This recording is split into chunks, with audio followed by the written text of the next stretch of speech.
अगर मैं समझूं कि ऐसे कौन से लाइफ लेसन्स हैं महाभारत में, अगर मैं आपसे ज़्यादा नहीं 3 लाइफ लेसन्स पूछूं। हमारे लिए महाभारत और रामायण केवल कोई ग्रंथ नहीं है, हमारे लिए ये हम धर्म के ग्रंथ कहते हैं। हमारे सबके जीवन से बहुत मूलतः जुड़े हुए ये ग्रंथ हैं। तो मुझे लगता है फिर भी सब अपना अपना कह रहे हैं, इसमें सच क्या है? और कई बार तो कुछ आप वर्जन्स देखो तो लगता है कि भाई श्री राम को भगवान क्यों माना जाता है?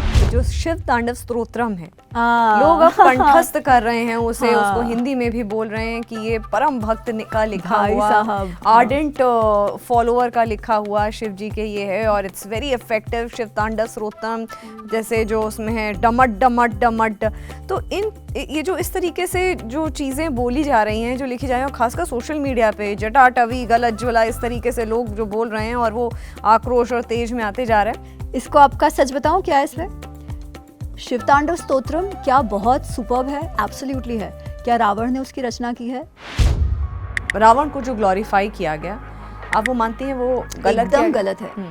ऐसे कौन से लेसर नोन फैक्ट्स हैं? क्योंकि आपने रामायण अनरावेल्ड में जो आपका है उसमें आपने लिखा lesser known facets of Rishi Valmiki's epic. Ramayana कथा को बहुत लोगों ने वापस अपने प्रमाण से, अपने भाव से कहा, पर वाल्मीकि रामायण तो एक ही है। रामायण में तो सबसे बड़ी बात मेरे लिए ये थी कि जो अभी तक मैं श्री राम का पात्र जो समझ रही थी, उससे कहीं अधिक सुंदर और कहीं अधिक रिलेटेबल वाल्मीकि रामायण के श्री राम है। कहा जाता है कि कृष्ण, जो भगवान श्री कृष्ण हैं, उनसे बड़ा पॉलिटिशियन कभी कोई हुआ ही नहीं है, अगर हम अपने ग्रंथ उठा करके देखें।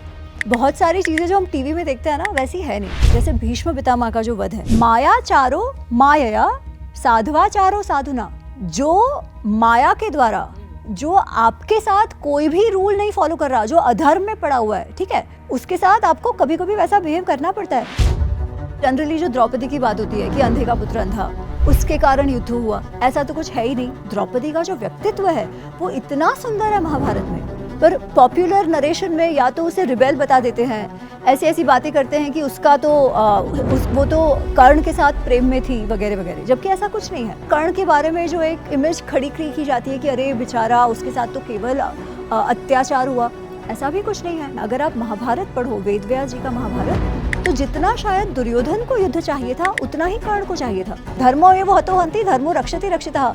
अगर आप धर्म का हनन करोगे, धर्म आपका हनन करेगा। सिंपल। क्या अर्थ है हिंदू होने का?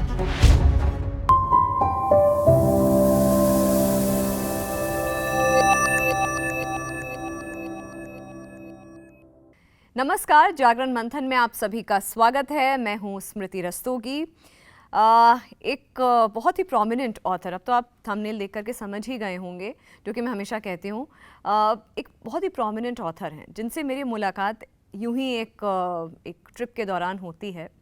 और पहले मुझे उनके बारे में पता, अच्छा ये कि उनका नाम और वो पर्सन एक ही है, मुझे पता नहीं था।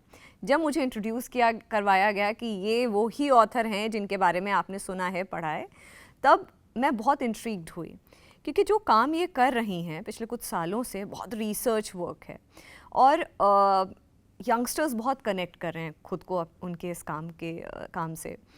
तो मैंने कहा क्यों नहीं उनको फिर से पॉडकास्ट पे बुलाया जाए, क्योंकि मैं कोशिश करती हूँ कि जितने भी ऐसे लोग हैं जो सोसाइटी के लिए काम कर रहे हैं, यंगस्टर्स के लिए काम करें, एक अच्छा कंटेंट क्रिएट करने की कोशिश कर रहे हैं, उनको क्यों ना मंथन पे बुलाया जाए। इसी कड़ी में इनको भी मैंने मंथन पर रिक्वेस्ट किया कि आप समय निकाल के आइए। इनके साथ भी वही सेम सिलसिला हुआ, आज इंटरव्यू, कल इंटरव्यू, क्योंकि ऑल द वे ये मुंबई से आई हैं। अमी गनात्रा बहुत फेमस ऑथर हैं, बहुत प्रोमिनेंट किताबें लिखी हैं। आपका बहुत बहुत स्वागत है। नमस्ते स्मृति, बहुत अच्छा लग रहा है फिर एक बार आपके स्टूडियो में आपसे मिलकर। मुझे भी बहुत अच्छा लग रहा है, वही पुरानी हमारी जो यादें हैं, कुछ हम तिरुपति में मिले थे, और तब मुझे पता नहीं था कि वो अमी गनात्रा और ये अमी गनात्रा एक हैं, मतलब मुझे नहीं पता था, और मैंने आपसे माफ़ी मांगी थी कि मुझे नहीं पता था। But lovely to have you, dream come true. और ये बहुत ही अच्छी, ये जो किताबें आपने लिखी हैं, रामायण अनरावेल्ड, महाभारत अनरावेल्ड, दो भागों में है, 2 पार्ट्स में है ये किताब। बहुत प्रोमिनेंट किताबें हैं मार्केट में, अगर आप जाएंगे कहीं पर ये किताबें आपको आगे ही रखी हुई मिलेंगी, और बहुत कुछ है इन किताबों में टू टेक अवे। बहुत सिंपल सा सवाल है जो मेरे मन में आया है कि ऑफ लेट ना ये माइथोलॉजी और माइथोलॉजिकल फिक्शन को लेकर बहुत काम हो रहा है, ऑथर्स बहुत काम कर रहे हैं। मतलब इतना sudden bent towards Hindu mythology क्यों है? और दूसरा सवाल ये है इसी से जुड़ा, क्या कारण ये है कि जो हिंदुइज़्म है वो स्कोप ज़्यादा देता है to experiment, to have different narratives? क्या ये एक रीज़न है? स्मृति, आपके प्रश्न में ही आपका उत्तर है। आजकल तो हम बहुत ज़्यादा देख रहे हैं कि हर कोई इतिहास पे फिक्शन लिख रहा है। मैं महाभारत रामायण को माइथोलॉजी नहीं कहती, मैं इतिहास कहती हूँ, क्योंकि परंपरा उन्हें इतिहास ही कहती है। तो इस इतिहास में बहुत सारा फिक्शन लिखा जा रहा है, पर ये आज की बात नहीं है, ये इतने वर्षों से लिखा जा रहा है। आप अगर 2000 वर्ष पहले जाएं तो कालिदास के जो कुछ नाटक हैं, जो फिर आप रघुवंशम ले लो, अभिज्ञान शाकुंतलम ले लो, तो अभिज्ञान शाकुंतलम की जो कथा है वो तो महाभारत से आई है। शकुंतला, दुष्यंत और भरत का जो जन्म है वो तो महाभारत की कथा है, जिसमें उन्होंने क्रिएटिव लिबर्टी लेके एक बहुत ही सुंदर काव्य प्रस्तुत किया है।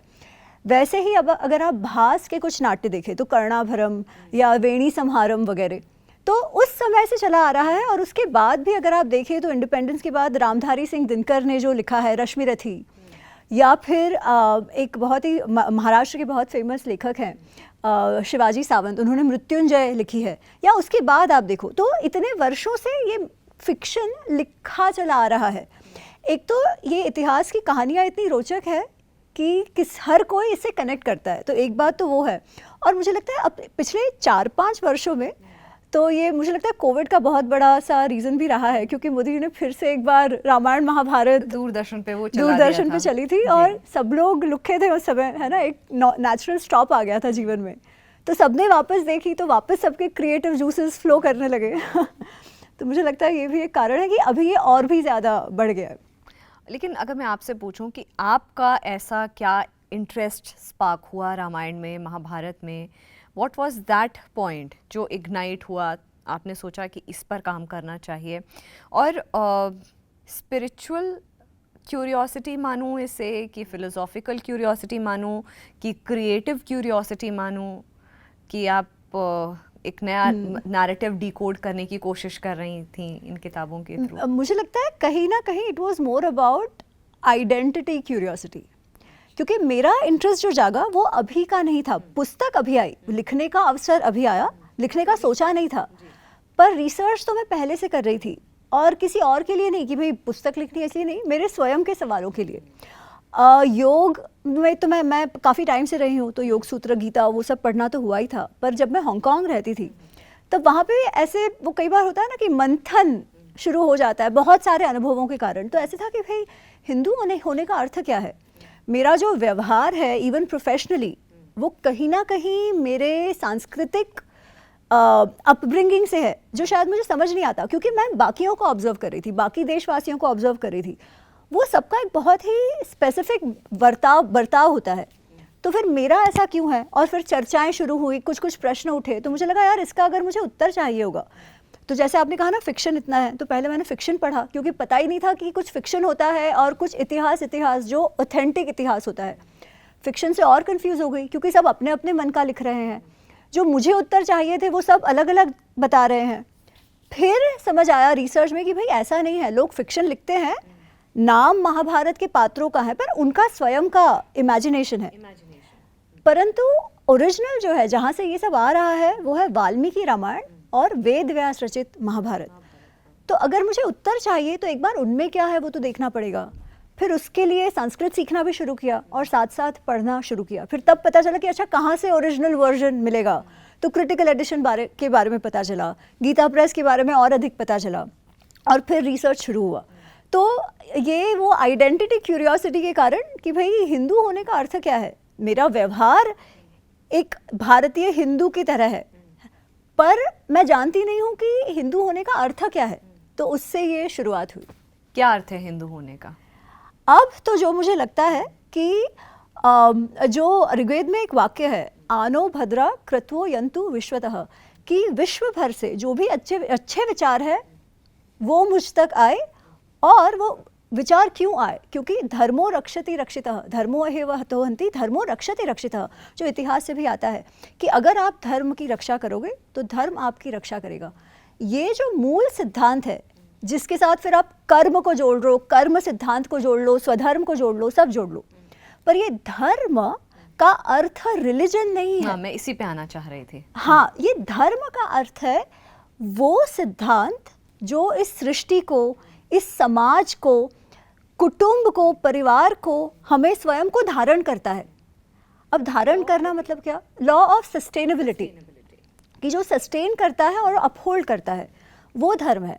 जैसे हम अगर इस शरीर को देखें, है ना, तो अगर हम चाहते हैं कि हम स्वस्थ रहें, अगर हम चाहते हैं कि हम काम, हमारा शरीर हमारा साथ देता रहे, जो भी कार्य हमें करना है, तो हमें हमारे शरीर का ध्यान रखना पड़ेगा। पर अगर हम कुछ भी कचरा खाएंगे, जंक खाएंगे, कसरत नहीं करेंगे, बैठे बैठे रहेंगे, तो क्या ये शरीर हमारा साथ देगा? नहीं देगा। तो मेरा स्वयं के प्रति क्या धर्म है कि मुझे अपनी सेहत का ध्यान रखना है। अगर मैं अपनी सेहत का ध्यान रखूंगी तो शरीर मेरा काम देख करेगा, राइट? तो ये भी धर्म है। उसी को आप परिवार के परिप्रेक्ष्य में देखिए। अगर हम चाहते हैं कि हमारा परिवार एकजुट रहे, आगे बढ़ता रहे, उसकी समृद्धि बढ़ती रहे, तो परिवार के जो प्रत्येक गुट है, जो प्रत्येक स्टेक होल्डर है, उसे अपना धर्म कुटुंब के प्रति निभाना होगा, अपना कर्तव्य निभाना होगा। अगर कोई ऐसा कहे कि भाई मुझे कुटुंब से बेनिफिट्स तो सारे चाहिए, परंतु करना मुझे नहीं है, मैं कहूँ वही होगा, या माय वे और हाईवे जो आजकल बात करते हैं ना, तो वो कुटुंब रहेगा नहीं, है ना, कुटुंब टूट जाएगा। उसी को आप राष्ट्र के लिए एक्सपैंड करिए, समाज के लिए एक्सपैंड करिए। तो हम सब का हमारे प्रति, समाज के प्रति, राष्ट्र के प्रति, ये प्रकृति के प्रति कुछ कुछ धर्म है।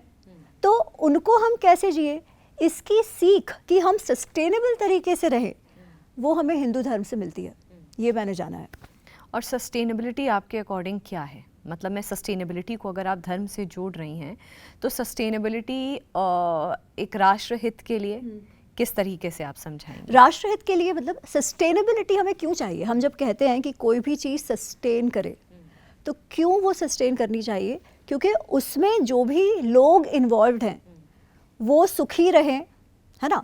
तो महाभारत में ही आता है, प्रभवार्थाय भूतानाम, लोगों के उत्कर्ष के लिए, जो उस राष्ट्र का भाग है, वहाँ के लोगों के उत्कर्ष के लिए, वहाँ के भूमि के उत्कर्ष के लिए जो कार्य करना चाहिए, वो राष्ट्र के धर्म का कार्य है।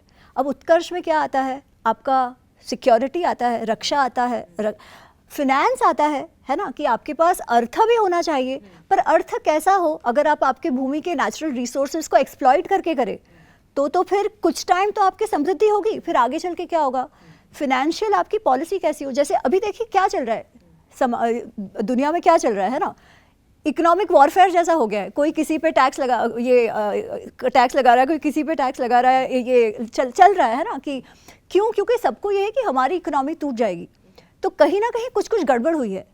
तो हमारी पॉलिसी कैसी हो कि राष्ट्र की समृद्धि भी होती रहे, लोगों की समृद्धि भी होती रहे, प्रकृति से हम साधन ले तो सही, पर उस प्रकार की प्रकृति भी सस्टेन रहे, उसका हम नुकसान ना करें, एक्सप्लॉइटेशन ना करें, उसको वापस देते रहे, है ना। ये राष्ट्रहित की बात है, जिसमें प्राइम मिनिस्टर का भी कर्तव्य है और हम सिटीजन्स का, प्रजा का भी कर्तव्य है कि वो वैसा चलता रहे। अम्मी, आपको कितना टाइम लगा रिसर्च करने में?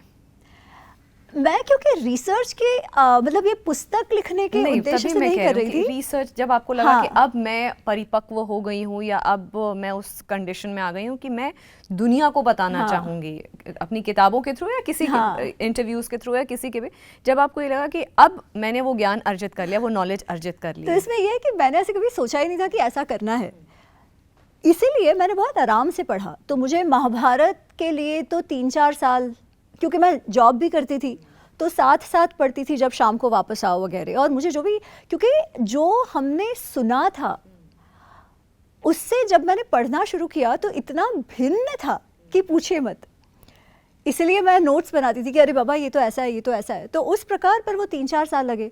फिर उसके बाद वाल्मीकि रामायण जब पढ़ा, तो तब तो हम लोग ग्रुप स्टडी कर रहे थे, तो ऑलमोस्ट 1 वर्ष के ऊपर हुआ, पर हमने सब कुछ पढ़ा, सब कुछ हम सर्ग बाय सर्ग पढ़ते थे, और मैं ही लीड करती थी वो।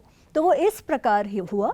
फिर जब पुस्तक लिखने का अवसर आया, ये उसमें भी ऐसे हुआ कि मेरे अब मित्र हैं प्रवीण तिवारी, जो उस समय ब्लूम्सबरी में एडिटर थे, उन्होंने मुझे कहा कि भाई आप फेसबुक पे लिखती हो, आप अपने ब्लॉग्स पे इन सब टॉपिक्स के बारे में लिखती हो, हमारे पास अब तक जितनी भी मैन्युस्क्रिप्ट्स आती है वो सारी फिक्शन वाली आती है, पर आप जो लिख रहे हो आप तो सोर्स के साथ कोट कर रहे हो, तो वो फिक्शन नहीं लिख रहे, आप तो एक्चुअली महाभारत बता रहे हो, तो आप लिखने का सोचिए ना। तो उस प्रकार लिखने का हुआ।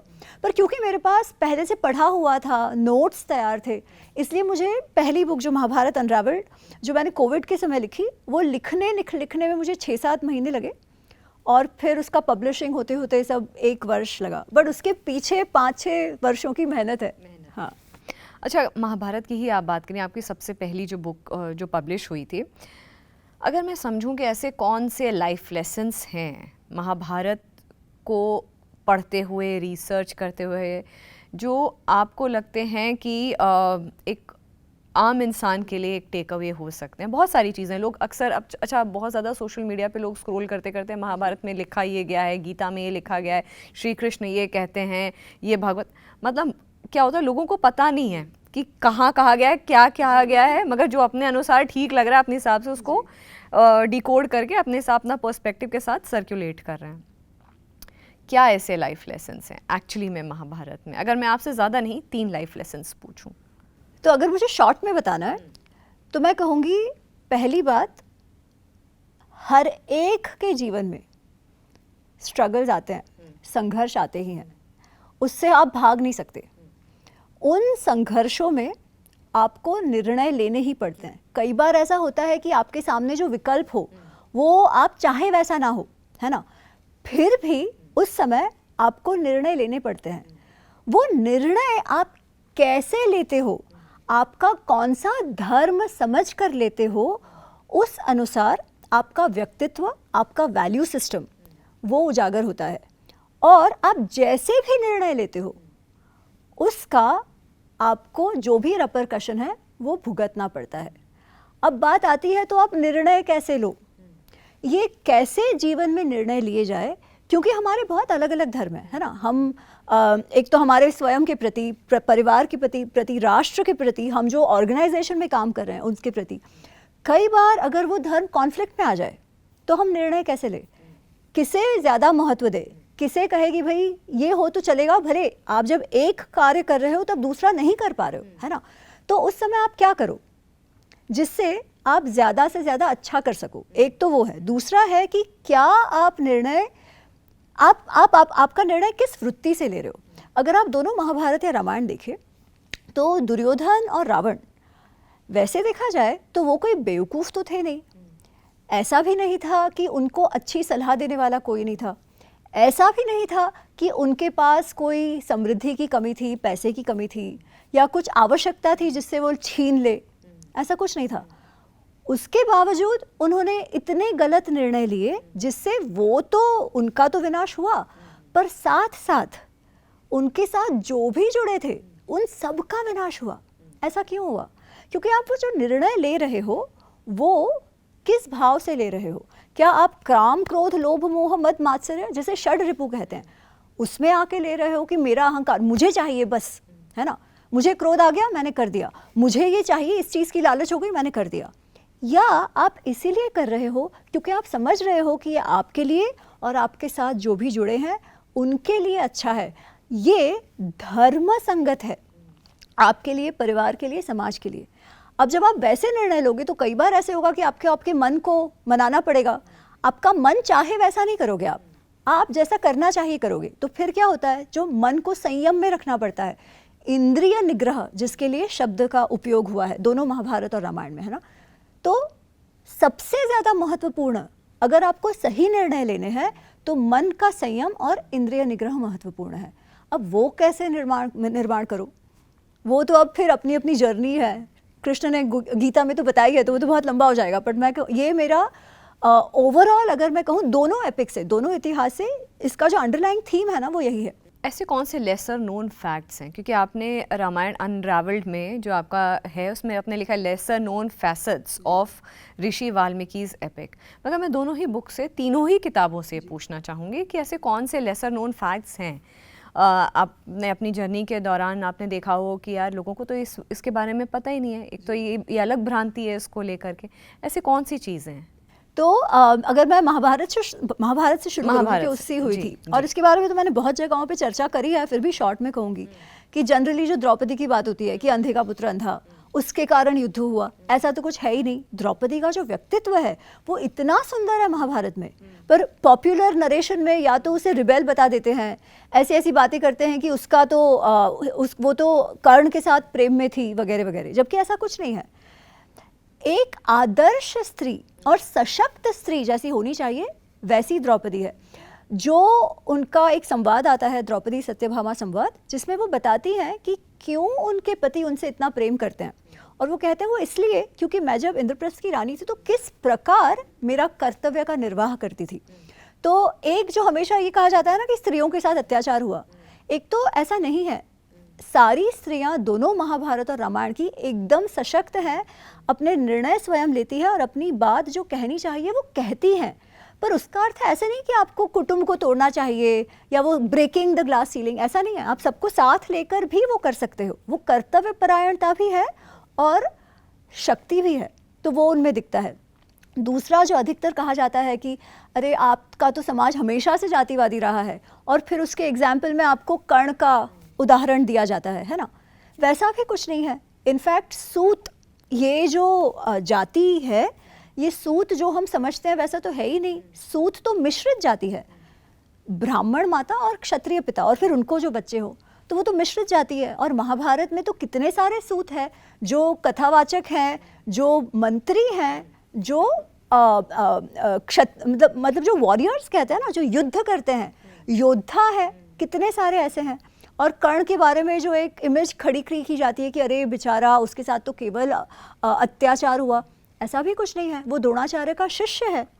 इनफैक्ट कई बार लोग कहते हैं कि वो इतना अच्छा मित्र था, वो तो ज़बरदस्ती में दुर्योधन का केवल उसका ऋण चुकाने के लिए उससे मित्रता करी थी, उसके कारण वो उसके साथ सहयोग कर रहा था।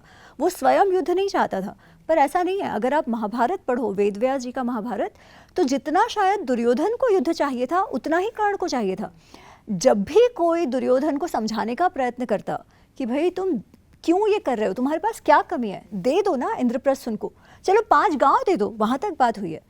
जब भी कोई सलाह अच्छी देता तो कर्ण बीच में कूद पड़ेगा और बोलेगा अरे दुर्योधन उनकी बात मत मानो, वो तुम्हारे हित की बात नहीं कर रहे, मैं हूँ ना, मैं करूँगा जो करना है वो। तो कर्ण का जो एक व्यक्तित्व जो अब तक हमें लगता है कि बेचारा वो ऐसे वो अंडरडॉग कि सबसे श्रेष्ठ था, पर केवल समाज के कारण वो कुछ नहीं कर पाया, ऐसा नहीं है। क्योंकि सीख ही ये है ना कि अगर आप में दम है तो कोई शक्ति आपको रोक नहीं सकती। आप में क्या है। एक प्रसंग आता है जो अंत में कर्ण और अर्जुन का जब युद्ध हो रहा है, तो उस समय दोनों बहुत ही अच्छा युद्ध कर रहे हैं, पर एक समय जब कर्ण जो परशुराम जी से अस्त्र मिला है वो जब चलाने का प्रयत्न कर रहा है तो वो भूल जाता है और वो कहता है कि हम तो धर्म की रक्षा करते हैं, धर्म हमारी रक्षा नहीं करता। और फिर वो नीचे जंप मारता है अपना ये जो व्हील है वो निकालने के लिए, पहिया निकालने के लिए। तो लोग ये कहते हैं कि वो तो पहिया निकालने के लिए जब उतरा तभी अर्जुन ने उसे मार दिया। ऐसा भी नहीं हुआ है, ठीक है। वो भूल जाता है इसलिए वो नीचे उतरता है, और नीचे उतरकर अर्जुन तो कितनी बार लड़ा है, जमीन से कितनी बार लड़ा है, पर ये उतरता है क्यों? क्योंकि उसे वो याद नहीं आया होता है ना, इसलिए उतर के वो पहिया निकालने का प्रयत्न करता है। और अर्जुन को कहता है अर्जुन तुम तुम्हारा धर्म समझो, मैं जब पहिया उतार रहा हूँ तब मुझे मत मारना। और उसके पहले उसने कहा था कि हम तो धर्म की रक्षा करते हैं, धर्म हमारी रक्षा नहीं करता, ये सब। तो वो सब ये बकवास कर रहा है। तो कृष्ण उसे कहते हैं वाह स्मरसी यह धर्म दिष्ट्या स्मरसी यह धर्म, वाह तुमको अब धर्म की याद आ रही है कर्ण, बहुत बढ़िया। तुम्हारा धर्म कहाँ था जब आज तक तुम दुर्योधन के साथ मिलकर केवल षड्यंत्र रच रहे थे हर प्रकार से पांडवों को हराने का और उनको मार देने का। कहाँ था तुम्हारा धर्म जब द्रौपदी के साथ इतना अत्याचार हुआ भरी सभा में और तुमने भी इतने कटु वचन कहे द्रौपदी को? कहाँ था तुम्हारा धर्म जब अभिमन्यु को इस प्रकार मारा गया, अधर्म से मारा गया? तभी तुम्हें धर्म की नहीं याद आई। ऐसे ही लोग होते हैं जब धर्म करना होता है तब उन्हें याद नहीं आता है, जब स्वयं पर आता है तो उन्हें धर्म की याद आती है।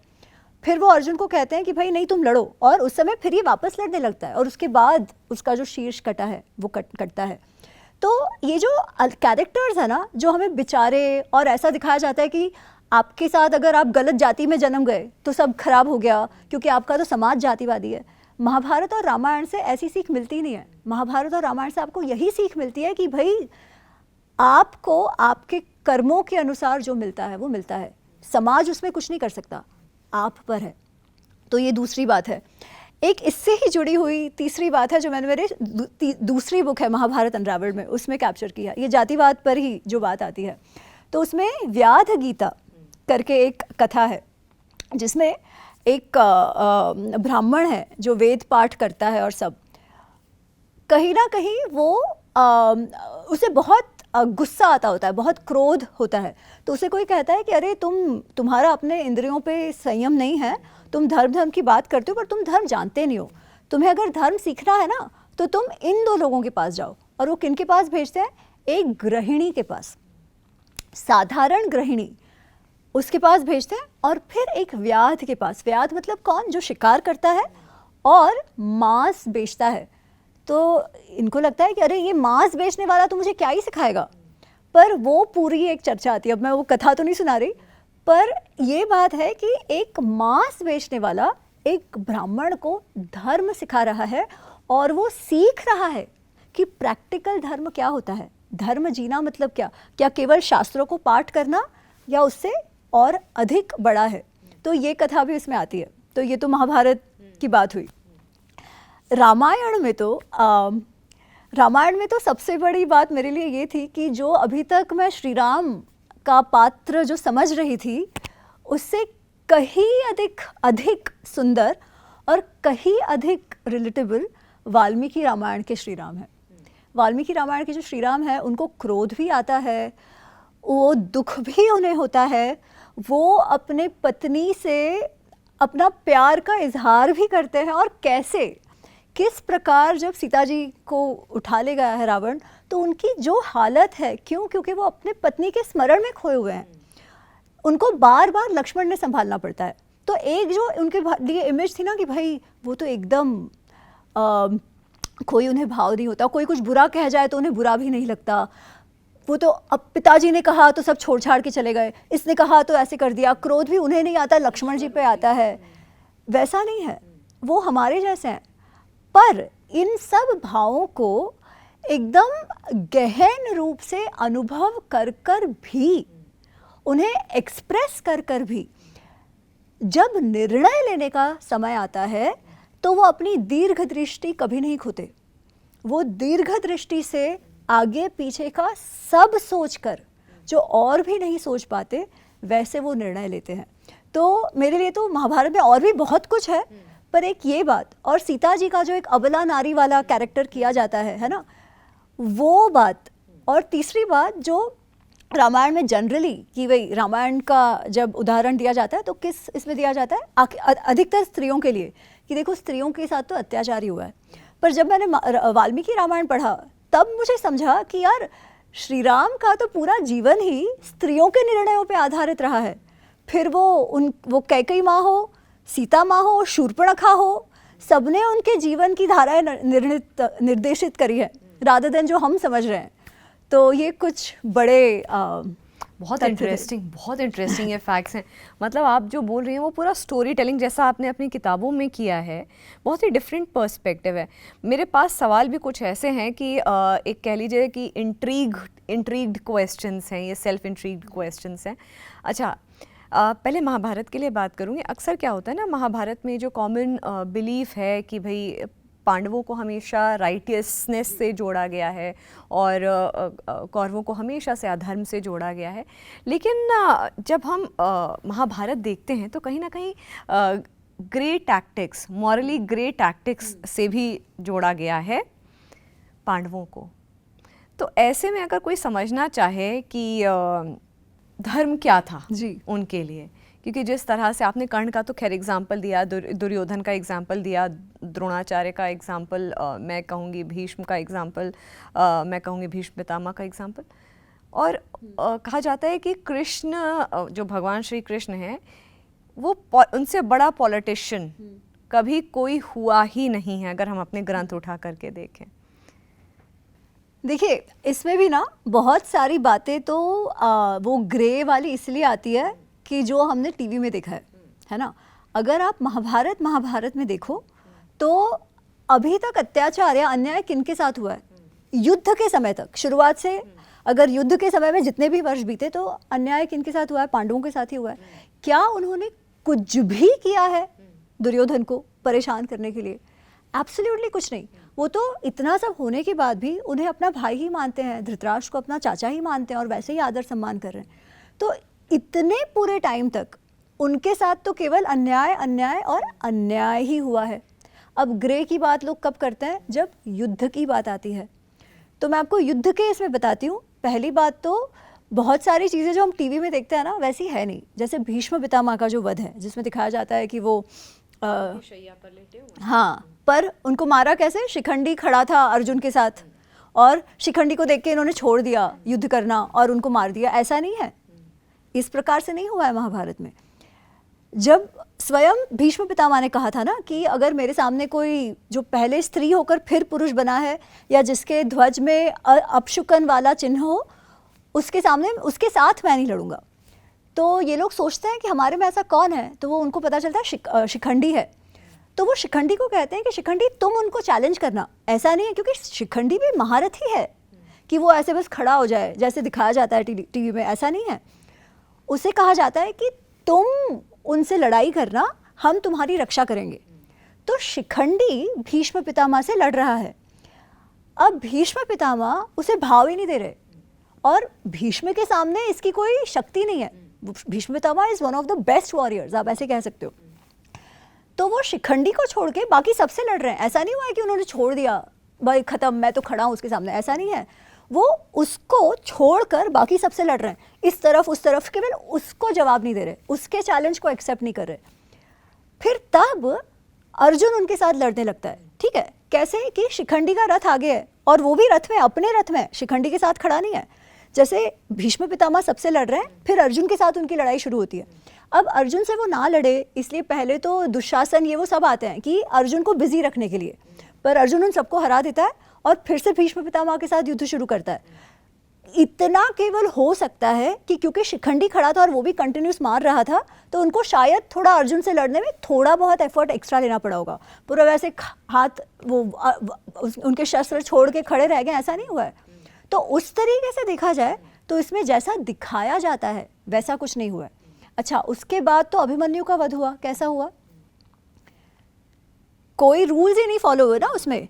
और जब से द्रोणाचार्य एक बार सेनापति बन गए, उसके बाद तो रूल्स कोई मेंटेन ही नहीं हुए हैं। रात रात भर युद्ध चल रहा है, कुछ भी चल रहा है। ठीक है, तो रूल्स तोड़ना कोई पांडवों ने तो फिर भी नहीं शुरू किया है इसके बाद भी। ठीक है, अब जो हम कहते हैं कि अरे कृष्ण ने ऐसे कर दिया, तो धृष्टद्युम्न ने द्रोणाचार्य को मारा, है ना। बात कौन सी थी कि वे उनको शस्त्र छोड़ने लगाना है। शस्त्र छोड़ने क्यों लगाना है? क्योंकि द्रोणाचार्य एक गुरु हैं, एक ब्राह्मण हैं, फिर भी वॉर के रूल्स फॉलो नहीं कर रहे जो भीष्म पितामह ने बनाए थे, है ना। वो ब्रह्मास्त्र तक चलाने के लिए तैयार हो जाते हैं।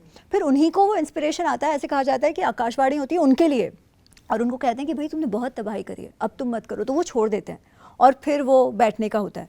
पर बात बहुत सीधी है, आप बाकी सब ना भी करो तो धर्म की परिभाषा एक और आती है जो स्वयं भीष्म और फिर विदुर नीति में भी आती है और भीष्म भी कहते हैं कि जो आपका ओपोनेंट हो वो आपके साथ कैसा व्यवहार कर रहा है ना, उसके अनुसार आपको करना है। मायाचारो मायया, साधवाचारो साधुना।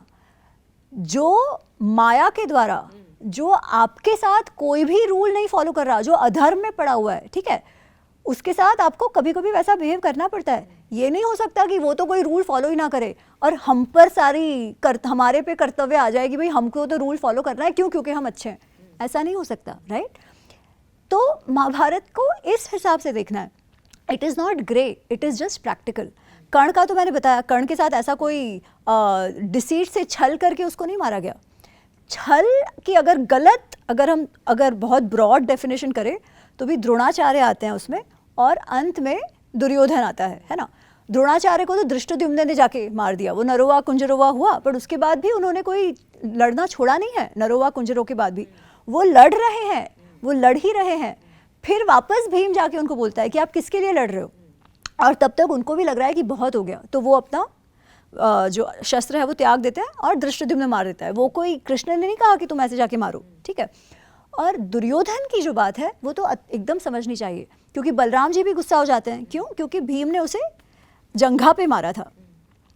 तब कृष्ण याद कराते हैं, वो कहते हैं कि दाऊ भैया, जो बलराम जी, आप इस पे गुस्सा हो रहे हो क्या? पूरी सभा में जब दुर्योधन ने अपनी जांघ नहीं दिखाई थी द्रौपदी को, और इस प्रकार उसकी अवहेलना नहीं की थी, क्यों दिखाई थी उसने जांघ? कि भाई मेरे गोद पे आके बैठ जा, अपनी भाभी को। आप सोचो, तब भरी सभा में भीम ने ये प्रतिज्ञा ली थी कि मैं इस जांघ को तोड़ूंगा। अब वो जांघ युद्ध में ना तोड़े तो कब तोड़े? दुर्योधन को ये बात याद रखनी चाहिए थी। दुर्योधन वो बात भूल गया और उसने जंप मारा इतना ऊंचा जिससे भीम को वो अवसर मिला। तो वो तो प्रतिज्ञाबद्ध था, उसको तो वो धर्म निभाना ही था, तो आप उसे कैसे गलत कह रहे हो, राइट? तो क्या ये ग्रे है? नहीं। और हम किसके साथ ग्रे की बात कर रहे हैं? जिन्होंने कभी धर्म ही नहीं किया, उनके साथ तो वैसे ही जो धर्म करता नहीं है, धर्मो एव हतो हन्ति धर्मो रक्षति रक्षितः। अगर आप धर्म का हनन करोगे, धर्म आपका हनन करेगा, सिंपल, और कोई बात ही नहीं है इसमें। रामायण की अगर बात करूं तो रामायण के बहुत अलग अलग वर्जन्स है, खासकर साउथ ईस्ट एशियन कंट्रीज़ में, चाहे वो कैम्बोडिया हो, इंडोनेशिया हो, थाईलैंड हो, लाओस हो, म्यांमार हो, मलेशिया हो, अलग अलग तरीके से रामायण। और ख़ासकर जब नवरात्र होती हैं शुक्ल पक्ष की, तब ये अलग अलग उसको देशों में परफॉर्म करते हैं। मगर इससे क्या ना, एक क्वेश्चन मैंने एक और ऑथर से ये सवाल किया था कि ये एम्बिग्विटी होती है लोगों के लिए, मतलब एक ही ग्रंथ नहीं है, अलग अलग उसके वर्जन्स हैं, अलग अलग उसके नैरेटिव्स हैं, तो इसमें बहुत एम्बिग्यूटी होती है एक रीडर के लिए, एक जो ऐसा पर्सन हो जो समझना चाहता हो कि वाकई में रामायण क्या था, उसमें क्या हुआ था। तो ऐसे में आपने भी अपनी किताब में लिखा हुआ है कि अनरावलिंग रामायण।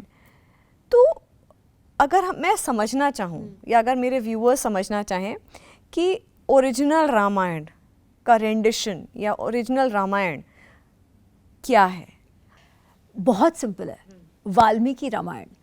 रामायण कथा को बहुत लोगों ने वापस अपने प्रमाण से, अपने भाव से कहा, पर वाल्मीकि रामायण तो एक ही है। वाल्मीकि रामायण के कुछ अलग अलग मैन्युस्क्रिप्ट्स, थोड़ा बहुत इधर उधर हो सकता है, पर वाल्मीकि रामायण तो वाल्मीकि रामायण ही है। बाकी जो भी कुछ है वो वाल्मीकि रामायण नहीं है, ठीक है। और वो सब फिर आप कंब रामायण देखो, मानस देखो, या बाकी साउथ ईस्ट एशिया के वर्जन्स वगैरह देखो, सब वाल्मीकि जी को तो आदि कवि मानते ही मानते हैं, है ना। इसलिए वो भी मानते हैं कि जो रामायण आई है, श्री राम का कोई अगर समकालीन ऋषि है तो वो तो वाल्मीकि जी ही है, बाकी सब उसके बाद आए हैं। तो अगर आपको जो इतिहास रूप में रामायण को समझना है और आपको श्री राम से, सीता जी से, हनुमान जी से जुड़े हुए प्रश्नों के उत्तर चाहिए, उस समय के समाज को समझना है, तो फिर आपको वाल्मीकि रामायण ही पढ़ना होगा, क्योंकि उससे अधिक ऑथेंटिक सोर्स मिल ही नहीं सकता। समकालीन वाल्मीकि जी है, बाकी सब तो फिर ऐसा है ना कि जैसे हमने पहला प्रश्न ही आपने पूछा कि हमारे में वो क्रिएटिव लिबर्टी तो हमेशा से ली गई है, किसी ने ये नहीं कहा कि तुम लिख नहीं सकते इसके बारे में, है ना। हमारे यहाँ वो बैन वाला फंडा नहीं है कि फ्रीडम ऑफ स्पीच नहीं है, ऐसा नहीं है। इतने वर्षों से कवियों से लेके आज के ऑथर्स तक सबने अपने अनुसार, अपने भाव से, अपनी क्रिएटिव लिबर्टी का उपयोग करके लिखा है। लिबर्टी के चलते अभी कुछ चीज़ें ऑफेंसिव भी हैं, करेक्ट। दूसरे कंट्रीज़ में कुछ चीज़ें बड़े ऑफेंसिव हैं। मुझे नहीं पता कि उनके बारे में कितनी बात हुई है, नहीं हुई है, लेकिन अलग अलग तरीके से उसको इंटरप्रेट करा गया है। तो किसी में कुछ दिखाते हैं, किसी में कुछ है, और जिसको लेकर के टाइम एंड अगेन ऐसा होता है कि कई सारे सवाल भी खड़े हो जाते हैं। खासकर जब राम मंदिर का उद्घाटन हो रहा था तब बहुत सारे सवाल आए थे, बहुत सारा डिस्कशन, बहुत सारी चर्चाएं हुई थी, जिसमें सीता माँ के कैरेक्टर को डिस्कशन हुआ था, जिसमें हनुमान जी के कैरेक्टर पे डिस्कशन हुआ, जिसमें लक्ष्मण जी के कैरेक्टर पे बात हुई थी, और जिसमें भगवान श्री राम के भी कैरेक्टर को लेकर के सवाल उठे थे, चाहे वो नॉनवेज की बात हो, चाहे फिर वो रामायण रावण या सीता माँ का जो भी उनका जो रिलेशन हो उस पर सवाल उठे थे, लक्ष्मण और सीता माँ के रिलेशन को लेकर के सवाल उठे थे। तो मतलब इतनी नैरेटिव्स है या इतना सारा अलग अलग पर्सपेक्टिव है, देखने का दृष्टिकोण है। आप क्लियर करिए ना। मैं वाल्मीकि रामायण तो आपने मुझे बता दिया। मेरे प्रश्न ही शुरू इससे हुए थे, क्योंकि मुझे समझ ही नहीं आता था कि चल क्या रहा है ना। हमारे लिए महाभारत और रामायण केवल कोई ग्रंथ नहीं है, हमारे लिए ये हम धर्म के ग्रंथ कहते हैं, हमारे सबके जीवन से बहुत मूलतः जुड़े हुए ये ग्रंथ है। तो मुझे लगता है फिर भी सब अपना अपना कह रहे हैं, इसमें सच क्या है। और कई बार तो कुछ आप वर्जन्स देखो तो लगता है कि भाई श्री राम को भगवान क्यों माना जाता है। इसी से मेरे प्रश्न शुरू हुए। तब ही मैंने जब पता करा तब मुझे पता चला कि भाई उसमें तो आपको वाल्मीकि रामायण ही देखना है, बाकी सबने अपने अपने अनुसार देखा है। आप उनको मानिए, आप उनको एंजॉय करिए, पर उसको आप तथ्य नहीं मान सकते। अर्थात कि अगर वाल्मीकि रामायण में एक प्रसंग है और वही प्रसंग किसी और रामायण में अलग दिया हुआ है, तो ऑथेंटिक तो वाल्मीकि रामायण वाला होगा, बाकी सब फिक्शन मानो, वही सच है। चलिए, अच्छा, रामायण में एक और चीज़ कहा जाता है कि ये जो पूरी रामायण लिखी है, चाहे फिर वो वाल्मीकि जी की रामायण हो, चाहे फिर वो तुलसीदास जी की रामायण हो, उसमें जो पूरा पर्सपेक्टिव है वो श्री राम के पर्सपेक्टिव है, उनके दृष्टिकोण से चर्चाएं हुई हैं, बातें हुई हैं। लेकिन सीता माँ के पर्सपेक्टिव से कोई बात हुई नहीं। अच्छा, उसके लिए काफ़ी फिक्शन काम भी किया गया है कि हाँ, कि सीतायान भी होना चाहिए, ये सारा फिक्शनल काम भी किया गया है। लेकिन क्यों नहीं है? आपने खुद भी अपने एक सवाल में मेरे सवाल का जवाब आपने दिया कि वो इतना स्ट्रॉन्ग कैरेक्टर हैं, और तो कभी उस दृष्टिकोण से अप्रोच करने अच्छा, की अभी मुझे कैसे पता चला कि स्ट्रॉन्ग कैरेक्टर है? क्योंकि वाल्मीकि जी ने बताया है ना। इनफैक्ट ये मान्यता कि वाल्मीकि रामायण श्री राम के पर्सपेक्टिव से लिखा गया है, ये एकदम गलत है। क्योंकि किसने रचा है? वाल्मीकि जी ने। वाल्मीकि जी कौन है? ऋषि हैं। उन्होंने क्यों रचा है? ताकि आगे वाले जो हमारी पीढ़ियां हैं उनको श्री राम के जीवन से, अब श्री राम के जीवन से मतलब श्री राम के जीवन में जो भी जुड़े हैं उनके प्रसंगों से अपने जीवन में सीख मिले, जीवन जीने की सीख मिले। तो वो श्री राम के पर्सपेक्टिव से, सीता जी के पर्सपेक्टिव से ऐसा नहीं लिख रहे हैं, वो ये लिख रहे हैं जो हुआ था। ये नहीं कह रहे कि श्री राम इस प्रसंग को ऐसा देख रहे हैं, नहीं, ऐसा बिल्कुल भी नहीं है। वो कह रहे हैं इस प्रसंग में ऐसा हुआ है, इसका उसका पर्सपेक्टिव नहीं है। एज अ थर्ड पर्सन जो आप देख रहे हो ना, वैसा ही है। जैसे अगर एक इंडिपेंडेंट मीडिया हाउस है, वो कैसे रिपोर्टिंग करेगा? वो क्या हम ये कहेंगे कि अरे वो तो विक्टिम के नज़रिए से देख रहा है या वो ऑप्रेसर के नज़रिए से देख रहा है? वैसे भी लोग करते हैं, पर वो कैसे होते हैं? प्रोपेगेंडा वाले होते हैं, जिनका ऑलरेडी कुछ ना कुछ उसमें रोटी सेकने का है, जो किसी एजेंडा के साथ चल रहे हैं। पर अगर कोई सही में न्यूट्रल होगा तो वो कैसे देखेगा कि भाई ये हुआ है, ये बताना है। वाल्मीकि जी ने ऐसा ही लिखा है।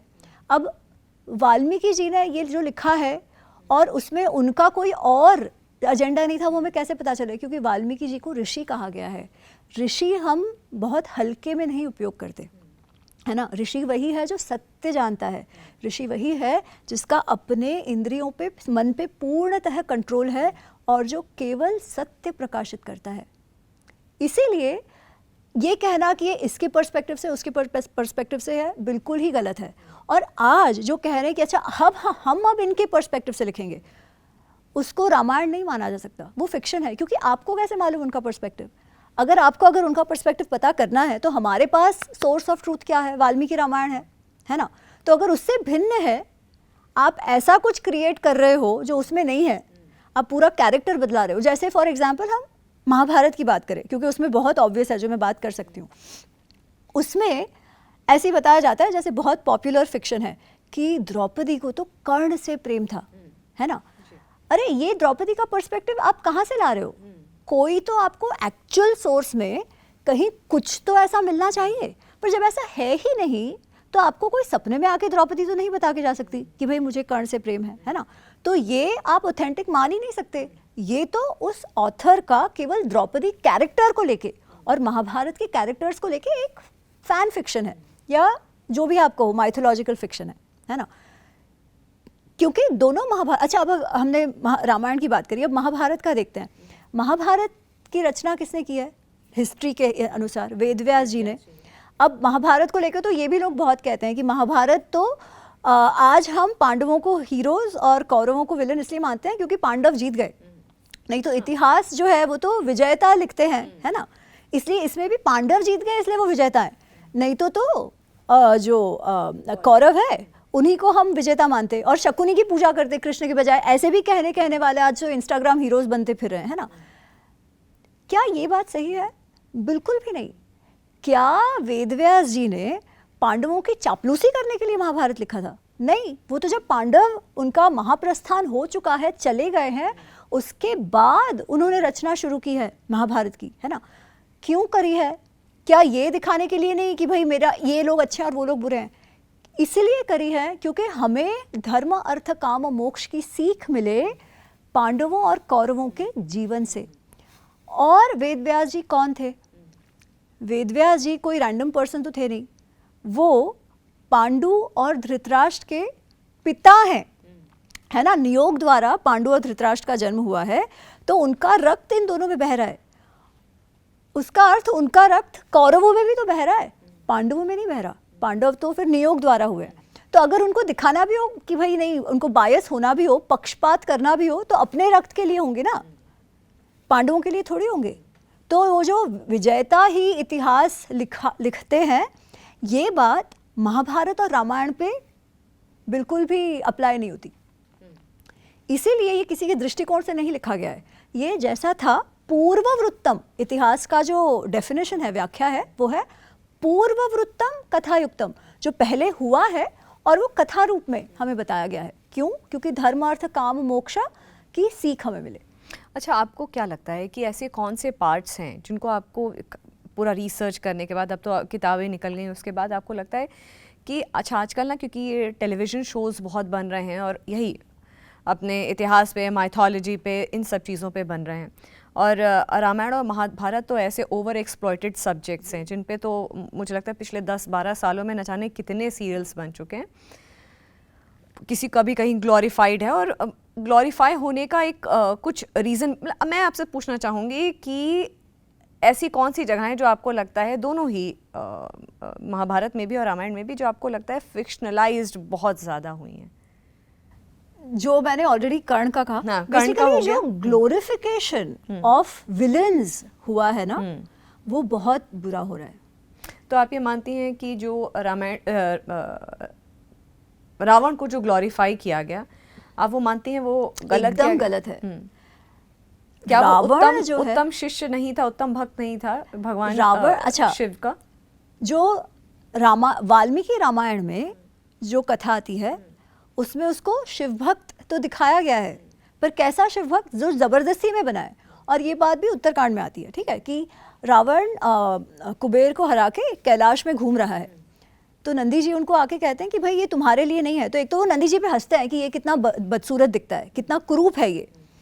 फिर कहते हैं को अयम शिव, ये शिव कौन है, मुझे रोकने वाला कौन है, मैं तुम्हारे शिव को दिखाता हूँ मेरे में कितनी शक्ति है।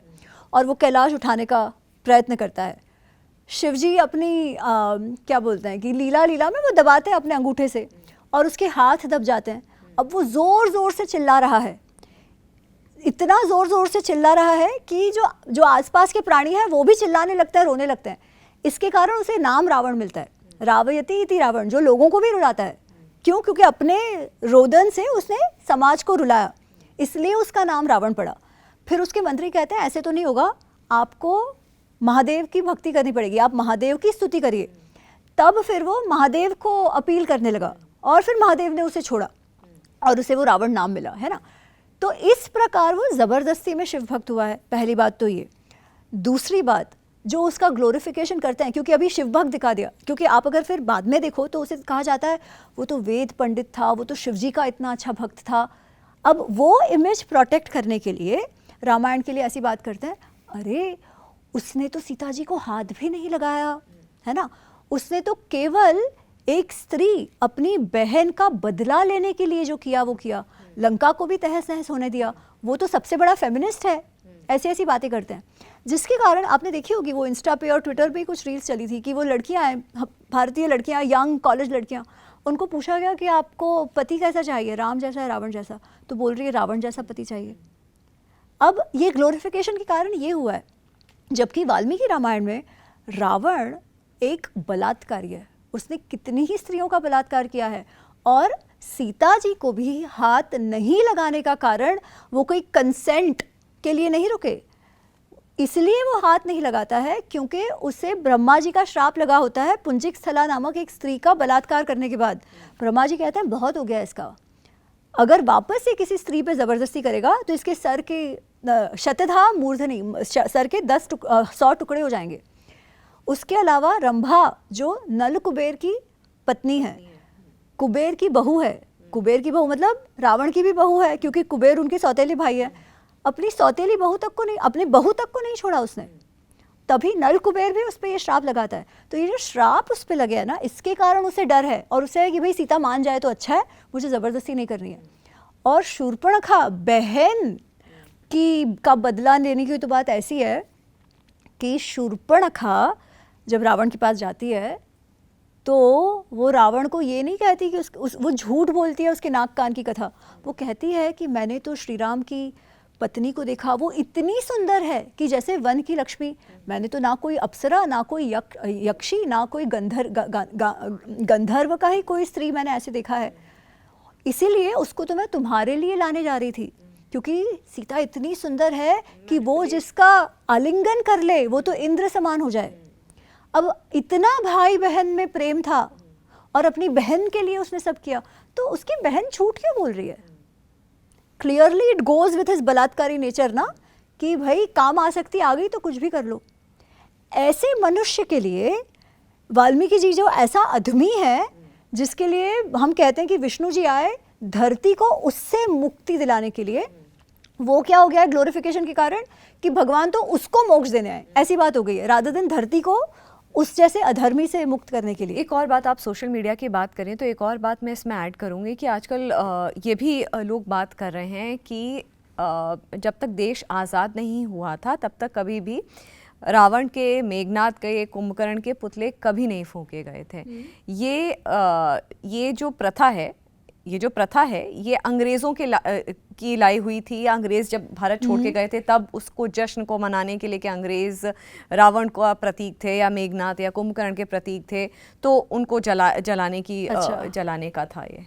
मैं इस विषय में नहीं जानती, पर मुझे तो लगता है रामलीला तो बहुत पुरानी ये पुतले फूंकने का। अच्छा, ये मतलब ये मैं कह रही हूँ कि थोड़ा सा मैं कंफ्यूज हो रही हूँ कि ये जब ब्रिटिश छोड़ करके चले गए थे भारत तो अपनी विजय को सेलिब्रेट करने के लिए उनको डीमंस मानते हुए तब लोगों ने उनके जो पुतले थे वो फूंकने शुरू किए।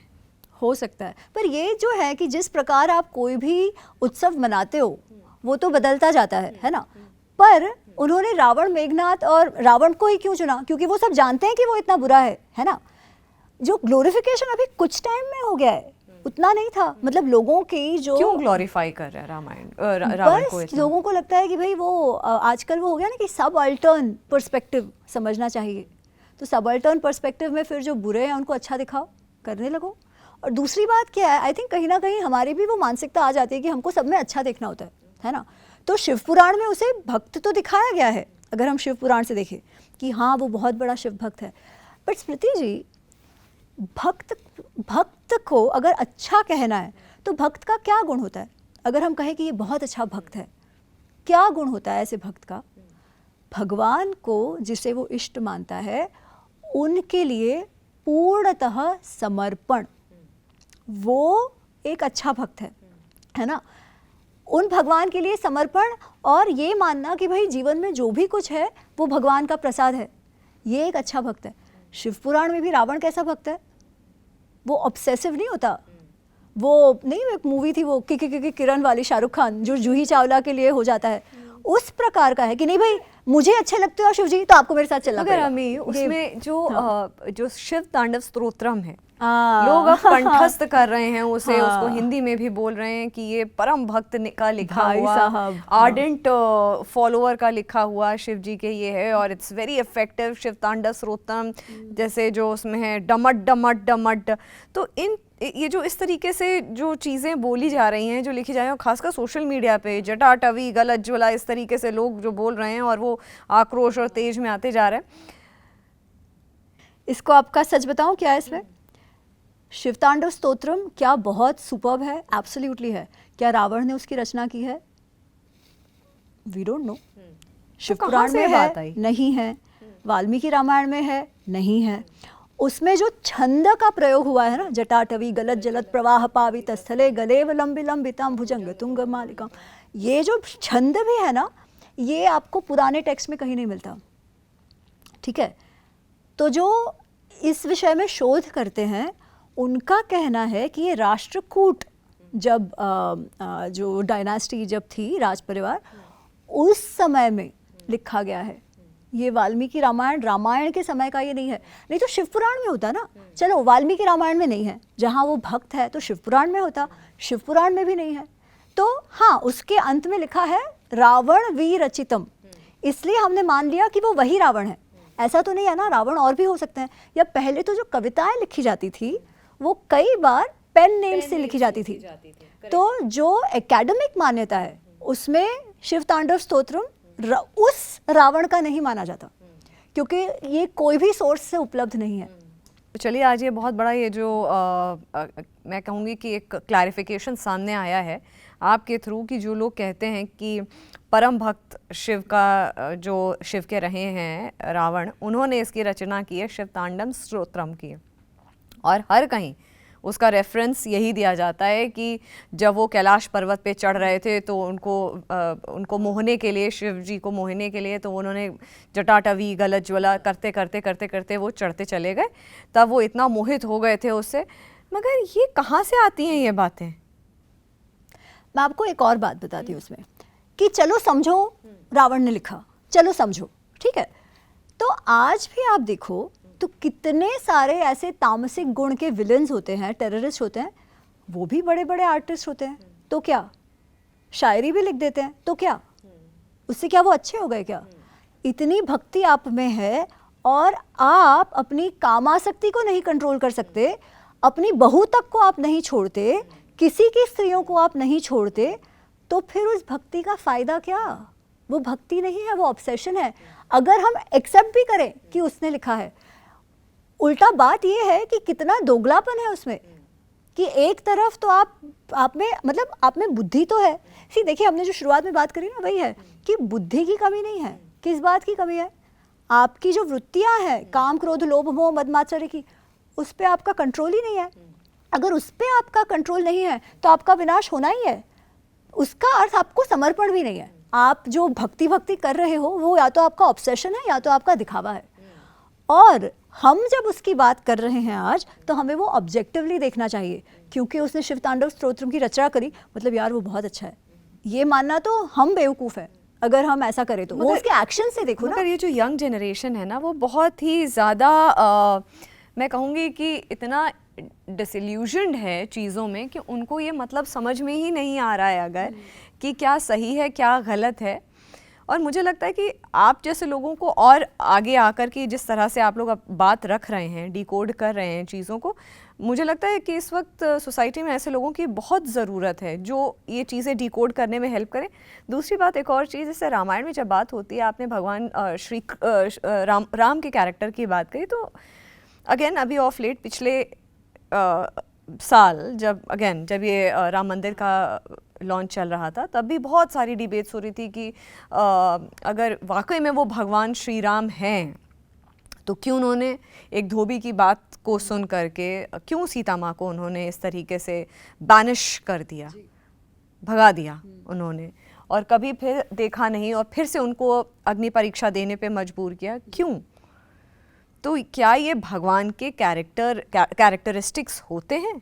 और अगर वो भगवान वाकई में थे तो क्यों नहीं उन्होंने अपनी दूरदृष्टि से देख करके सीता मैया को क्यों उनको उनके कैरेक्टर पे शक किया? पहली बात तो ये जो धोबी वाली कथा है, ऐसा कुछ रामायण में नहीं है, ठीक है। वाल्मीकि रामायण में ये जो प्रसंग है सीता जी का परित्याग, जो बात की बात है, वो उत्तरकांड में आता है। तो पहले तो स्कॉलर्स के बीच इसी बात पे एक मत नहीं है कि उत्तरकांड है कि नहीं है। बहुत लोग मानते हैं नहीं है, बहुत लोग मानते हैं, बहुत सारे लोग तो मानते हैं कि नहीं है, क्योंकि उनको ये मानना ही नहीं है कि उन्होंने परित्याग किया। ठीक है, जो भी है, परंतु उत्तरकांड जहाँ पर ये आता है उसमें भी धोबी के ने कहने से उन्होंने छोड़ दिया, ऐसी बात नहीं आती है। होता ये है कि अयोध्या भर में लोक अपवाद हो गया है। क्या लोक अपवाद हो गया है कि श्री राम की पत्नी इतने टाइम तक रावण के यहाँ रही, श्री राम कैसे उसे एक्सेप्ट कर पा रहे हैं। अब राम अपनी स्त्री को इस प्रकार एक्सेप्ट कर पा रहे हैं, तो हमारे घर पे भी हम कुछ कह नहीं पाते। तो जो एक बात है ना कि जो पब्लिक मोरालिटी है उस पे इम्पैक्ट हो रहा है। ये जब लोक अपवाद, और उन्होंने एक जन ने कहा, ऐसे नहीं, उन्होंने तो जैसे अपने गुप्तचर नेटवर्क को बुलाते हैं ना, तो गुप्तचरों में नट नटियाँ वगैरह होती है, उन सबके साथ वो बैठ के चर्चा कर रहे थे कि भाई क्या कह रहे हैं लोग, हमारे लोग खुश तो है ना, ऐसी कोई बात है जो उन्हें पसंद नहीं है तो मैं वो छोड़ दूंगा, कौन सी बात है जो उन्हें अच्छी लगती है जो मैं करने लगूंगा। तो उस बात में भद्र नामक एक व्यक्ति है, वो बताता है। तो वो पहले तो बताता नहीं है, पहले अच्छा अच्छा कहता है, फिर चुप हो जाता है। श्री राम कहते नहीं, बताओ क्या हुआ, मुझे जानना है। तो ये बात बताता है ऐसे नीचे मुंडी करके। फिर वो बाकी सबसे पूछते हैं कि ये क्या बोल रहा है, सच्ची में ऐसा है क्या? तो सब कहते हैं हाँ महाराज, अयोध्या भर में यही बात चल रही है। तब श्री राम ये उनको छोड़ने का निर्णय लेते हैं। अब स्मृति जी, हम जो दीर्घ दृष्टि की बात कर रहे हैं ना, मेरे ख्याल से श्री राम की दीर्घ दृष्टि हम समझ ही नहीं पाए। अयोध्या में ये बात कब पता चली कि सीता जी जो हैं वो पवित्र है? केवल उस समय ड्रोन तो नहीं थे कि ऐसा ऐसा हुआ, सारी बातें कही सुनी बातें हैं, है ना। आज हम जैसे रामायण सुन रहे हैं वैसा तो नहीं था। उन्होंने तो जो जिससे सुना होगा, इधर से सुना होगा, उधर से सुना होगा। कोई देखने नहीं गया था कि सीता जी का अपहरण हुआ था। कोई कहेगा अरे उन्होंने लक्ष्मण जी को देखो कितने बुरे अपशब्द कहे, इसलिए वो कहे इसलिए ताकि वो चले जाए, है ना। तो बहुत सारी अफवाहें फैल सकती है। अब ये कि भाई अयोध्या को उनके चरित्र पे बिल्कुल ही शक ना हो, वो कब हुआ? जब लवकुश वापस आकर रामायण का गान कर रहे हैं, जो हमने सुना वाल्मीकि जी वाला, है ना। उसके बाद ये होता है। तब तक तो वो अफवाहें थी ही थी। अगर उस समय, तो मैं ना कोर्सेज कराती हूँ रामायण महाभारत के, जिसमें वाल्मीकि रामायण का ये सेशन भी और ये पार्ट मैं कराती हूँ। मैं लोगों से पूछती हूँ कि आप मुझे बताओ, अगर ऐसी बात होती है कि पूरा अयोध्या इस बात का गॉसिप कर रहा है, तो आपके पास क्या ऑप्शन है एज अ राजा? एक ऑप्शन है जो उन्होंने किया, सीता जी का परित्याग। अच्छा, ये भी समझिए, वो राजा थे, सीता जी कोई साधारण नारी नहीं है, वो क्या है, वो भी रानी है। तो अगर रानी मतलब भी पब्लिक फिगर है, वो भी लीडर है, तो अगर रानी में लोगों को विश्वास ही नहीं है, तो आज हम क्या एक्सपेक्ट करेंगे हमारे मंत्रियों से कि अगर लोग उनमें विश्वास खो दे तो हम नहीं कहेंगे कि भाई रिजाइन कर दो। वैसी परिस्थिति है ये। फिर भी राम क्या कर सकते थे? एक तो जो उन्होंने किया, दूसरा वो कह सकते थे ठीक है आपको सीता में विश्वास नहीं है तो सीता चली जाए, मैं भी उसके साथ चला जाऊंगा। तीसरा, वो कुछ भी नहीं करते। तो अगर वो कुछ नहीं करते तो क्या सीता जी के चरित्र से वो दाग जाता कभी? इनफैक्ट जो बच्चे होते, क्या लोग उनके बारे में भी प्रश्न नहीं उठाते कि ये किसके बच्चे हैं, हम नहीं जानते, है ना। तो आज तक वो कलंक रहता अगर वो कुछ नहीं करते। तो या तो वो कहते कौन ऐसी बात कर रहा है, लेकर आओ। तो एक राजा में जो विश्वास है लोगों को, वो रहता क्या? वो किस प्रकार उनको प्रूव करते? या तो कहते सीता के साथ वापस यहाँ अग्नि परीक्षा कराओ, वहां तो कराई थी बट अफवाहें तो फैल रही है ना, तो यहाँ वापस कराओ। जो एक गर्भिणी स्त्री है, जहाँ पे वो गॉसिपिंग चल रहा है, उस वातावरण में रहकर आप क्या वापस उसे कटहरे में खड़ा करोगे? या फिर बच्चे हो गए, उनके इस पे भी सवाल उठेंगे, क्या करो? दूसरा ये था ठीक है सीता जाए, मैं भी चला जाऊंगा। तब लोग क्या कहेंगे? जब पत्नी धर्म और प्रजा को चुनने का मौका आया, जिसके लिए हम 14 वर्ष रुके, वो हमें छोड़ के जा रहा है। किसकी तरह? उनके पिताजी ने क्या किया था? उन्होंने भी देश से वादा किया था कि भाई मैं आपको राम को आपका राजा बनाऊंगा, पर जब कॉन्फ्लिक्ट हुआ प्रजा के लिए राजधर्म और पत्नी धर्म, तो उन्होंने तो पत्नी को ही चुना। यहाँ पे भी लोग वही कहते हैं कि आपने राजधर्म को छोड़ के पत्नी को चुना, हमारे लिए आप नहीं रहना चाहते, आप पत्नी के पीछे पीछे जा रहे हो। तो लोग कहते हैं जैसे पिताजी थे वैसे ही ये तो निकले। अब तीसरी बात उन्होंने करी, ठीक है, उनकी दीर्घ दृष्टि देखिए, उन्होंने रानी सीता उनका परित्याग किया, क्योंकि वो रानी है, रानी में लोगों का विश्वास होना आवश्यक है। क्या उन्होंने विवाह वापस किया? वो तो राजा थे। ये जो बात होती है कि उन्होंने सीता जी को वचन दिया था, ऐसी कोई बात वाल्मीकि रामायण में नहीं है कि वो वचनबद्ध थे इसलिए उन्होंने नहीं किया, नहीं, ऐसी कोई बात नहीं है। वो चाहते तो कर सकते थे। उनके पिताजी की कितनी सारी 3 पत्नियां थी, उसके बाद के जो राजा है उन सब की पत्नियां रही हैं कितनी सारी। इन्होंने रानी का परित्याग किया, पर विवाह क्यों नहीं किया? जब भी वो यज्ञ में बैठते तो सीता जी का ही क्यों उनके साथ वो मूर्ति होती? क्या कहा उन्होंने ये करके? उनकी दीर्घ दृष्टि देखिए, वो कह रहे हैं कि रानी में आपको भरोसा नहीं है, मैं रानी का परित्याग करता हूँ, पर मेरे लिए मेरी पत्नी की जगह, मेरे सहधर्मचरी की जगह तो और कोई ले ही नहीं सकता। आपको आपके रानी में विश्वास नहीं था, मैंने जाने दिया, पर मुझे मेरी पत्नी पर पूर्णतः विश्वास है। इनफैक्ट ये बात जब वो सीता जी का परित्याग कर रहे हैं ना, तब भी वो लक्ष्मण को भी कहते हैं कि तुम भी जानते हो कि उसमें कोई पाप नहीं है, मैं भी जानता हूँ उसमें कोई पाप नहीं है, पर फिर भी ये बातें चल रही हैं और मैंने ये निर्णय लेने का उनको छोड़ने का निर्णय लिया है। क्योंकि श्री राम ने जो किया वो किया, इसलिए आज हम सीता जी को पवित्र मानते हैं और उनको भले ही गाली दे, ठीक है, पर अगर उन्होंने विवाह कर लिया होता तो हम कहते कि उनको शक था अपनी पत्नी पर, ऐसा तो नहीं था, वो तो जानते हैं। पर अगर वो ये नहीं करते तो शायद सीता जी के सर से वो कलंक जाता ही नहीं, क्योंकि लोग तो बोलेंगे ना, लोग तो बोलेंगे। पर ये बात जो उन्होंने कही कि रानी का परित्याग पत्नी का नहीं, उसके कारण आज भी सीता जी का जो आदर है वो राम जी से भी बढ़कर रहा है। तो ये उनकी दीर्घ दृष्टि थी जो हम बहुत संकुचित तौर पे समझ ही नहीं पाते। अच्छा अमी, अगर आप जो यंगर जनरेशन है उनको अगर आप ये जो दोनों जो आप इतिहास कहती हैं रामायण और महाभारत को, अगर ऐसा कुछ बोलना चाहेंगी या ऐसा आपकी कोई मैसेज है जी, क्या है वो मैसेज इतिहास को लेके और इन जनरल जो भी हमारे ग्रंथ है उनको लेकर? मैं स्पेशली युवकों से ये कहना चाहूँगी कि कई बार लोग कहते हैं ना कि अरे प्रश्न करने की ज़रूरत नहीं है, आस्था है, श्रद्धा होनी चाहिए, प्रश्न मत करो। मैं ये नहीं कहूँगी, मैं कहूँगी आप प्रश्न करिए। क्यों प्रश्न करिए? क्योंकि इतिहास से हमें, इतिहास को केवल पूजा करने के लिए नहीं है, इतिहास से हमें हमारे जीवन की सीख लेनी है। तो सीख कैसे लेंगे हम? जब हम उनको सही से समझेंगे, कथा को समझेंगे, उसके लिए प्रश्न तो पूछने चाहिए, है ना? पर प्रश्न कैसे पूछो? पहले पढ़ो तो, रिसर्च करो तो, आपको रिसर्च करना पड़ेगा। आप ये रील स्क्रॉल करके या कंटेंट देख करके आप अपना नॉलेज नहीं बढ़ा सकते। करेक्ट, आपको सुनी सुनाई बातों पे नहीं होगा, आपको पुस्तकें पढ़नी होगी। और कौन सी पुस्तकें? जो एक्चुअल इतिहास की बातें करती है।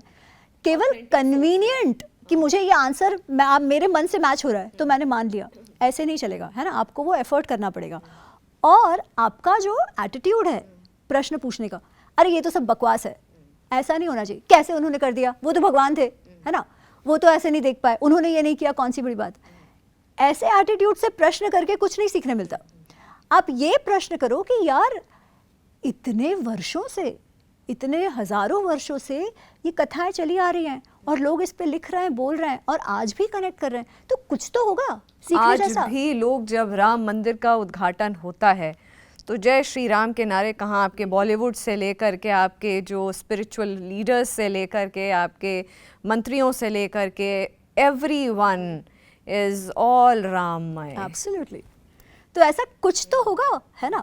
तो वो क्या है? हो सकता है हमें समझ में ना आए, इसलिए समझने का प्रयत्न करिए। हो सकता है ऐसा कि आपको फिर भी ऐसे लगे कि यार ये बात आज के लिए प्रासंगिक नहीं है, कोई बात नहीं, पर एटीट्यूड तो वैसा रखिए कि भाई आप सीखना चाहो, डिसमिस करना चाहो नहीं। जो गीता में कहते हैं ना, श्रद्धावान लभते ज्ञानम, पर श्रद्धा में भी ऐसा नहीं है कि आप आंखें बंद करके मान लो, पूछो। अर्जुन ने कितने प्रश्न पूछे श्री कृष्ण से, वो तो जानता था कि ये तो कोई महानुभव है, फिर भी पूछे जा रहा है, पूछे जा रहा है, पूछे जा रहा है। और उसने इतने प्रश्न पूछे, इसीलिए हमें गीता मिली, है ना। अगर वो प्रश्न ही नहीं पूछता तो हम तक ये ज्ञान ही नहीं पहुंचता। इसलिए प्रश्न भी पूछिए, पर मेहनत भी करिए जिससे आपको सही उत्तर मिले। मेरा यही आपसे, आपके युवक दर्शकों से यही मेरा मैसेज होगा। थैंक यू अमी, आपने इतना टाइम निकाला, आप आए शो पे और मुझे बहुत मज़ा आया। और इस बार मैं कम बोल रही थी क्योंकि मैं सुन ज़्यादा रही थी। बहुत अच्छा लगा, थैंक यू सो मच। धन्यवाद। जय सिया राम। जय सिया राम। फिलहाल जागरण मंथन में इतना ही। नमस्कार।